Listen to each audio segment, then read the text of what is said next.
to tonight's installment of Video Music. Hello, I'm Michael Carmichael. The Modern Electric continue to flex their muscles as both musical and cinematic masterminds with their story of fashion and fandom. Unzip the secrets that lie behind the camera in The Making of Slow Motion Jeans. This video was inspired by Adventures in Babysitting. The intro has a girl getting ready to go out to meet her boyfriend or whatever, and she's trying on clothes in front of the mirror, and she puts on a jammin' song and sings into a hairbrush, all that kind of stuff. So we stole that from that movie. I remember in the beginning, you wanted us to be separate, filmed separately, and we convinced you guys, no, girls get ready for shows together, so we should definitely be dancing around the room and hanging out together and jumping on the bed and just doing all these like stereotypical girly things. I didn't know Cassie, but it was so fun to meet her. We had a blast. Yeah, she's awesome. Now we're friends.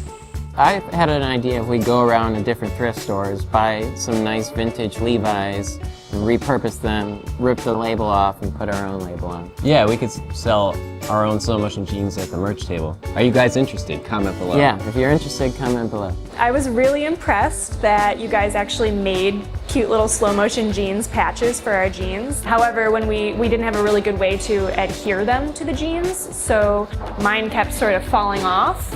And Margaret had to, she always had my back. Or my butt, I guess. She would make sure that it was always adequately adhered because I couldn't see it. We both worked at American Apparel. Yeah. That's why we're using American Apparel jeans in this video, right? Absolutely. He made sure. I probably stole them.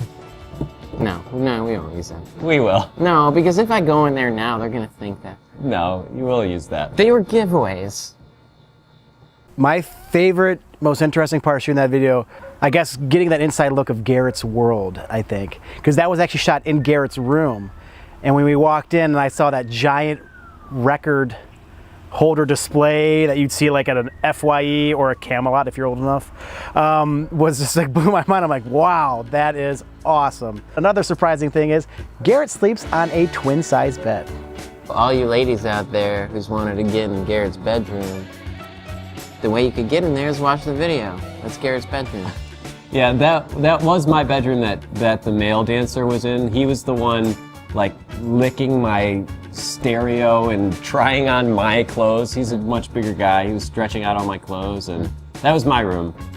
My dance moves, you know, those are all original, self-taught. It's just, you know, things you pick up. You know, you study other cultures for such a long amount of time, and you pick up on what makes you feel good, and then you just reiterate that through dance, you know? It's more of an emotion than emotion, you know? The hardest thing to do was the driving scenes because I'm not a good driver at all. The fact that you put me behind the wheel to like do something, I should have warned everybody that we were all in danger. We were driving down a side street and Garrett was sitting on the hood of the car filming while we were singing along. And I remember him saying, please don't kill me. No sudden stops. That was the moment that I realized that you were like very serious about your filmography. I was like, Garrett is a badass. Yeah, am I the kind of guy who jams out in his car? Absolutely. I've been caught at many red lights just wailing away to something, whether it's Queen or Jimi Hendrix or Meghan Trainor, you know, just really just letting it loose. You know, when I was a teenager, and this is kind of embarrassing to say, but I thought it was cool to do that. Like jamming out on the freeway, like people would drive by and be like, yeah, look at him go. So I used to lip sync to, not in sync. No, well maybe, okay. Backstreet Boys were my most favorite band, and Spice Girls. Me growing up, I've never danced in front of the mirror or on camera before singing along to Backstreet Boys doing all the moves, especially not NSYNC either. That's not true. I have never done any of that. You're a liar. Have you? I know I haven't. I don't usually sing in the car. Sometimes I like scream in the car, like as loud as I can. Are there people around when you're screaming in your car? No, I park in like an abandoned Target parking lot and just scream until I lose my voice. Honestly, we recorded like 3 or 4 things at the Beachland over the course of making all the music videos. And I'm pretty sure I got a little drunk each time. So I was probably really comfortable and having a good time. Like, I think Matt and I were both a little drunk, so we were probably just goofing off, and I don't know, it probably made for a better video, or else I would have been doing the whole awkward swaying thing that I normally do. My pre-show warm-up is waiting a long time. The wait, it brings me down. It brings me down. I would say that Garrett's very reclusive before shows. Has anybody done the vocal warm-up?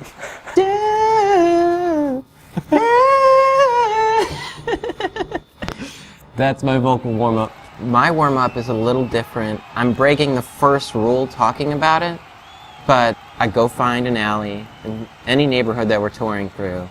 There's always people. There's people that belong to it everywhere. And we just like rip our shirts off and then just beat the hell out of each other. A lot of times I don't remember the first song. There are very few things in life that make me feel like that. And to have it like all day, you kind of get to the venue at like, I don't know, 12:30. And so you wait for like 6, 8, 10 hours. And then you play for this really small chunk of time. And like I said, I don't even remember the first couple songs. And then you finish and you just wish it was longer. I was working at my job at a hotel, and somehow it got out that I was in a music video, and they was asked, Dom, are those jeans? Are those jeans from the video? And I would just be like, no, those aren't the jeans. Those jeans are retired. They're in a glass case in my room, and don't try to break into the room because I have a very high-tech security system on that. I watched the video last night in preparation for this, and first of all, it was so much fun. It just reminded me like what a blast it was and how fun it was. And I was like, damn, there are a lot of ass shots in this. And I was like, but it's okay because me and Cassie were looking fly. So it's all good. I was worried there would be more butt close-ups. I feel like it was a appropriate amount, but it turned out fine, like being with Margaret too, especially. You know, finding out now that there was a lot of butt close-ups, I guess, you know, as an actor, you do what you do, you know, and sometimes you're objectified by the higher-ups that be. But I feel that, you know, if somebody wants to enjoy the fruits of my labor, you know, who am I to say nay, really, you know? If anything, I felt bad for him having to look through a camera and focus on that, so. Would I do it again? Yeah, I think I'm more upset they haven't asked me to do it again yet. But, like all my partners, usually one time was more than enough, and they never asked for seconds.